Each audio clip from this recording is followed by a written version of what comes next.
apakah hukum seorang anak yang marah pada ibunya? Dia tunjuk tangan muka kepada muka ibunya. Soalan pertama, dia marah dan dia tunjuk tangan kepada wajah ibunya. Yang keduanya, apakah hukum seorang ibu nak kahwinkan anak perempuannya tapi anak tidak benarkannya? Itu dua soalan. Baik. Yang dilarang dalam Quran kata saja, tunjuk boleh. Kita dah kaji tadi. Sedang kata sesikit-sikit huruf, fala taqul lahuma uff, alif, fa. Biasanya bahasa Arab 3, memukul, daraba, pergi, zahaba, makan, akala, minum, syariba, tegak, qama, duduk, jalasa. Tapi untuk ini 2 huruf paling sikit, fala taqul lahuma uff. Sedangkan 2 huruf saja dilaknat Allah, apalagi sampai tunjuk. Tunjuk tak ada huruf, Ustaz. Memang huruf tak keluar, tapi tunjuk kiri kasar, hati yang melawan. Oleh sebab itu ada dosa yang orang buat di dunia dia tetap sihat. Ada orang yang makan riswah, makan riba, di dunia badan dia sehat, umur dia panjang. Sebab apa? Nanti di akhirat baru Allah balas. Tapi ada satu dosa, bila dia buat di dunia dapat, di akhirat pun dapat. Apa itu? Uququl walidain, menderhaka kepada kedua orang tua. Ya Rasulullah, apa itu akbarul kabair? Apa dosa yang paling besar di antara dosa yang besar? Kata Nabi 3. Yang pertama, al-isyrak, syirik, mempersekutukan Allah. Yang kedua, uququl walidain, menderhaka kepada orang tua. Yang ketiga, banyak riwayat. Salah satu menyebut at-tawalli yaumaz zahaf, lari dari perang. Yang satu menyebut makan riba. Tapi semua riwayat sepakat bahwa dosa menderhaka adalah dosa terbesar. Dosa kecil sagair, yang besar kabair. Tapi di antara kabair ini ada akbarul kabair, yang terbesar di antara yang besar, menderhaka kepada orang tua. Jadi sebab itu kita didik anak-anak ini di rumah tahfiz Quran, kita masukkan dia pondok kajian Islam supaya dia menjadi anak-anak yang berbakti kepada orang tua. Mati kita, bangun terjaga dia di tengah malam, solat tahajud dan witir, dia angkat 2 tangannya dengan meleleh air mata, dia katakan Rabbil firli wali walidayya warhamhuma kama rabbayani shaghira. Pada masa Sayyidina Umar ibn Khattab datang seorang mengadu kepada Nabi, ya Rasulullah, anak saya ini menderhaka kepada saya, hukumlah dia. Umar bin Khattab akan menghukum anak. Manakala akan menghukum, anaknya berbicara kepada Umar, karena dia tahu Umar orang pemimpin yang bijaksana. Umar, apakah kami sebagai anak ini ada hak pada orang tua? Kata Umar, ada 3. Apa hak kami? Bagi nama yang baik, bagi emak yang baik, bagi makan yang baik. Kata si anak, saya 3 tak dapat. Nama saya tak baik, emak saya tak baik, makan saya pun tak baik. Lalu apa kata Umar bin Khattab? Laqad aqaqtahu qabla an ya'qa alaik. Wahai ayah, wahai bapa, engkau lebih dulu derhaka kepada anakmu sebelum anakmu menderhaka kepada engkau. Jadi bila selama ini kita tahu ada anak durhaka, ada juga bapa durhaka. Sebab dia tak bagi nama yang elok, tak bagi emak yang elok, dan tak bagi makanan yang elok. Mudah-mudahan kita selamat dari yang dua-dua ni, baik bapa derhaka maupun anak derhaka, insyaAllah. Amin ya rabbal alamin. Yang kedua, bolehkah orang tua memaksa anak untuk menikah? Dalam Islam ada 6 wali. Yang pertama ayah, yang kedua datuk, yang ketiga abang, yang keempat adik lelaki, yang kelima abang ayah, yang keenam adik ayah.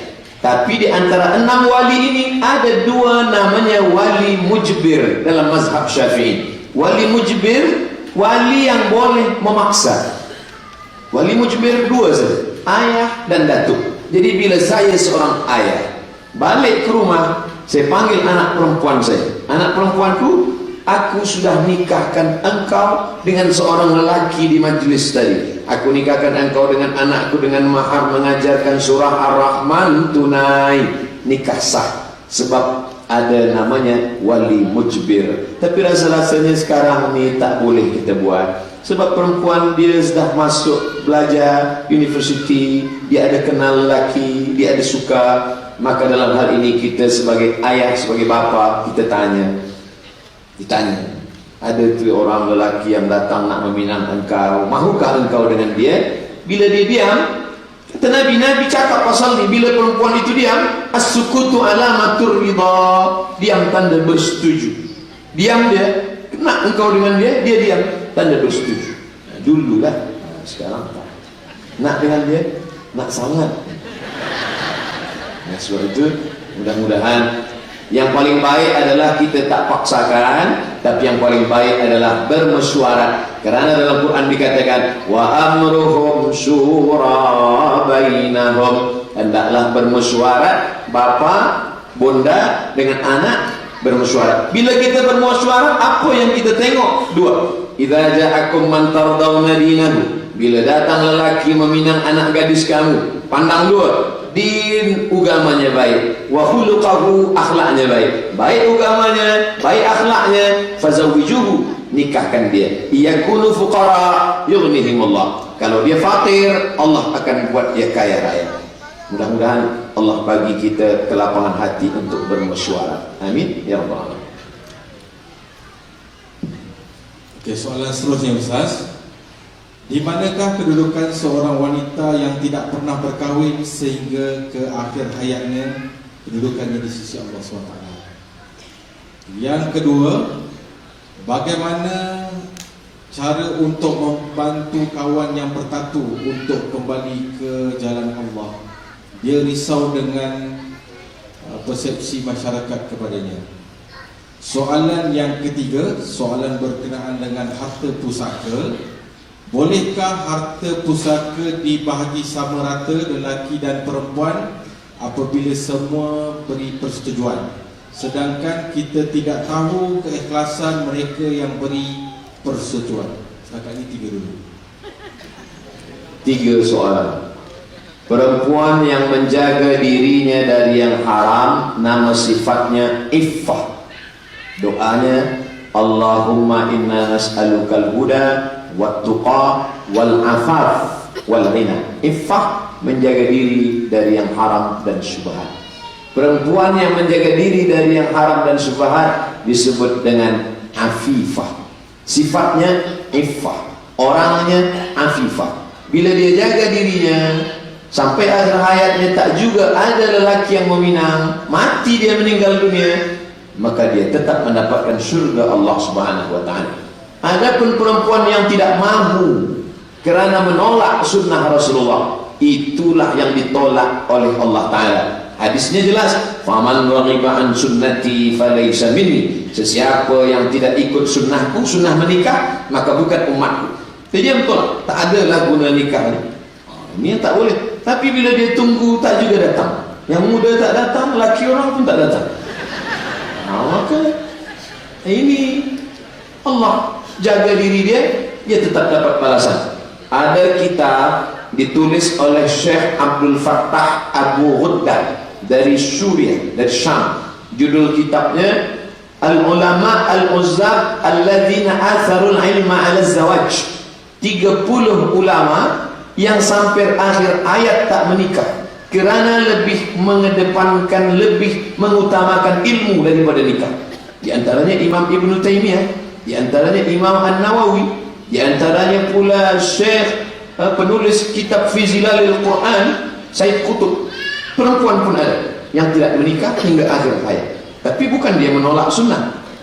Yang kedua, tentang masalah tattoo.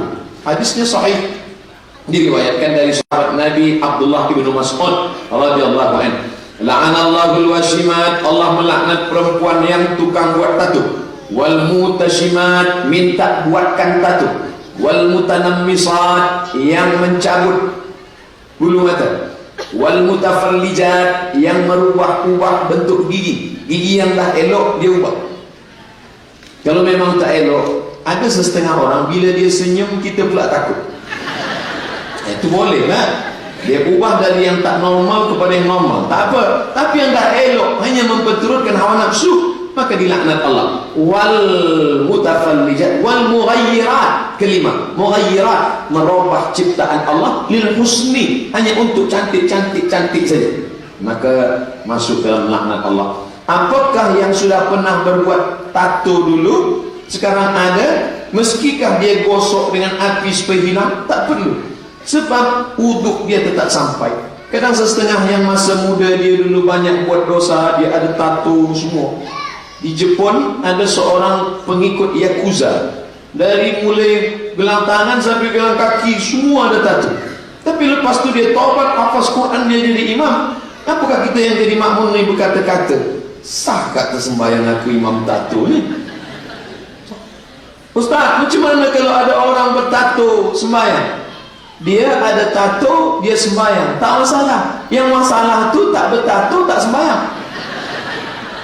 Usah buat masalah yang tak ada masalah.